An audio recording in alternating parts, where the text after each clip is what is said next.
Namaste children, let us learn the very important geometrical idea, congruence. What does it mean? The relation of objects being congruent means having exactly same size and shape is called congruence. For example, here two paper sheets. These two paper sheets are having the same size and shape. Here this plane figure is having same length as this length. These two paper sheets are having the same length. And here what about the corners? This corner is equal to 90 degree and this corner is also equal to 90 degree. So congruent angles. These two are congruent lines. These two are congruent angles. And these two paper sheets are congruent shapes. They are having the same size and shape. These are rectangle. They are in rectangular shape. Therefore, these two rectangles are congruent. For another example, take these two coins of 5 rupee. These two 5 rupee coins are same size or of same size and shape. Here they are circle in shape and they are having the same size. Therefore, these two coins are congruent. Similarly, this 1 rupee coin is same as this 1 rupee coin. So, these two 1 rupee coins are congruent. We say that these two are having the same size and shape. That's why they are congruent. And what about the lines? Just now I explained here. The lines. If the lines are of same size, then these two lines are called congruent lines. Whereas this PQ is smaller than the line RS. Therefore, these two are called not congruent lines. Similarly, about the angles. In these two figures, the angle or measure of angle is 40 degree and measure of angle is 40 degree. We say that these two angles are congruent. And here also, the measures of both the angles are 100 degrees. Therefore, we say that these two angles are congruent. Whereas, this angle is 90 degree and this angle is 30 degree. Therefore, we say that these two are not congruent. Here also, 50 degree, 35 degree. Therefore, these two angles are not congruent. So, just now we saw about the rectangle. Let us see about triangles. In these two triangles, they are of same size and shape. All the sides are equal. All the measures of angles are equal. Therefore, we see that these are congruent. Means the Xerox copy of one another. In these two triangles, this is bigger and this is smaller. Even though angles are same here, they look like having similar measure of angle. But they are not congruent because one is not the Xerox copy of the other. Means same size and shape. Then only they are said congruent. So let us study now about the congruency of triangles, the 7th chapter of the 7th standard CBSE syllabus.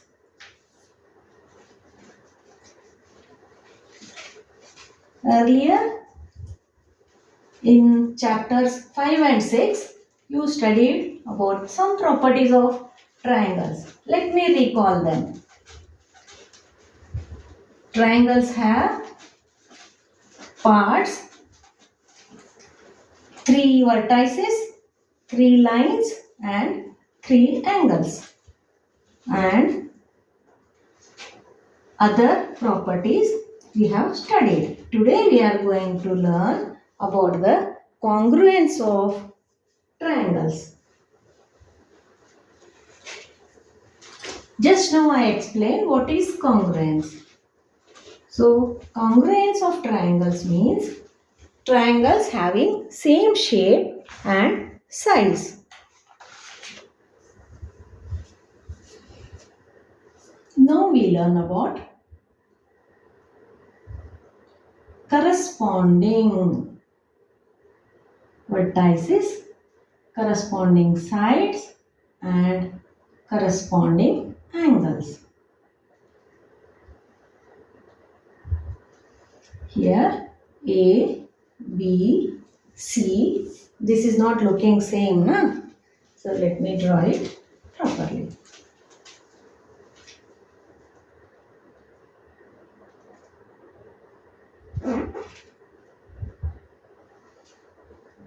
P, Q, R.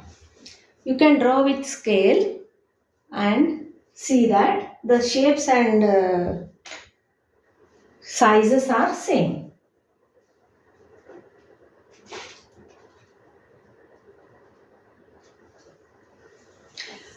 AB is equal to PQ. BC is equal to QR. AC is equal to PR. Here all the sides are equal and this triangle is congruent to this triangle. We write with the symbol triangle ABC is congruent to triangle PQR. We should be knowing about the correspondence. Means A corresponds to P, B corresponds to Q, C corresponds to R. Why? Because AB is equal to PQ, BC is equal to QR, PR is equal to AC, and angle A is equal to angle P, angle B is equal to angle Q, angle R is equal to, angle C is equal to angle R. So, we say corresponding vertices and we write it as A corresponds to P, B corresponds to Q, C corresponds to R, and now corresponding sides. AB corresponds to PQ, BC corresponds to the line BC corresponds to line segment, the side BC corresponds to QR, and CA corresponds to RP. Now the corresponding angles.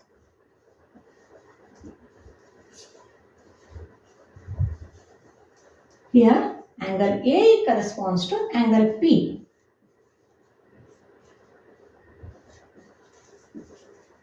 Angle B corresponds to angle Q. Angle C corresponds to angle R. This is how we have to write. We should be able to write and understand the corresponding vertices, corresponding sides and corresponding angles. Then only we say that the triangles are congruent. For example, I will show you. Here, these two triangles are congruent. Look at the shapes.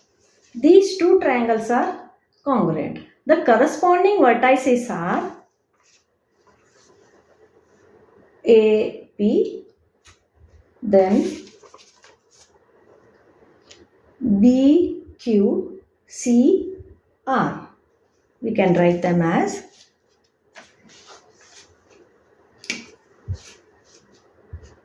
A,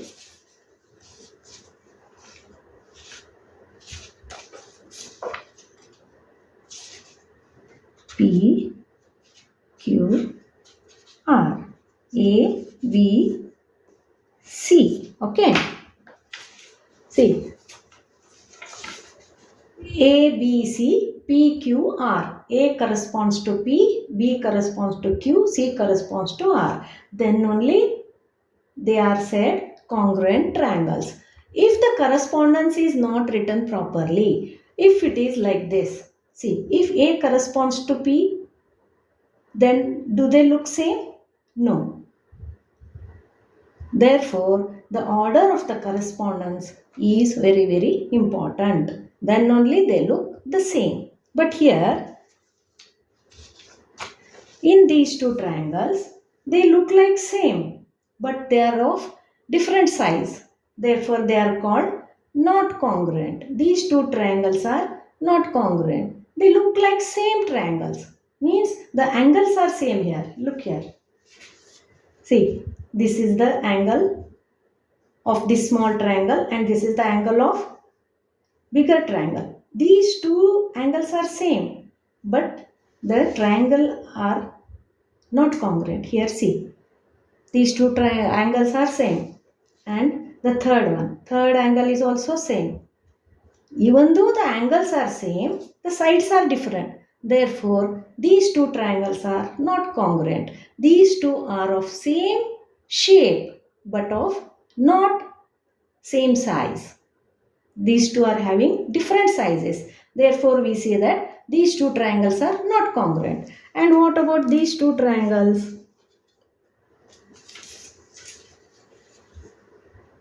They are same. See, the superposition of these two triangles, they overlap on one another.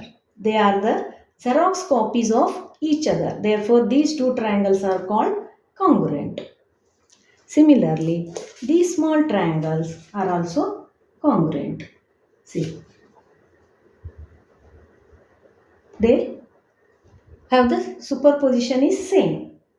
They are overlapping. They have the same size and shape. These two triangles are congruent. Now let us study about the congruence of triangles further.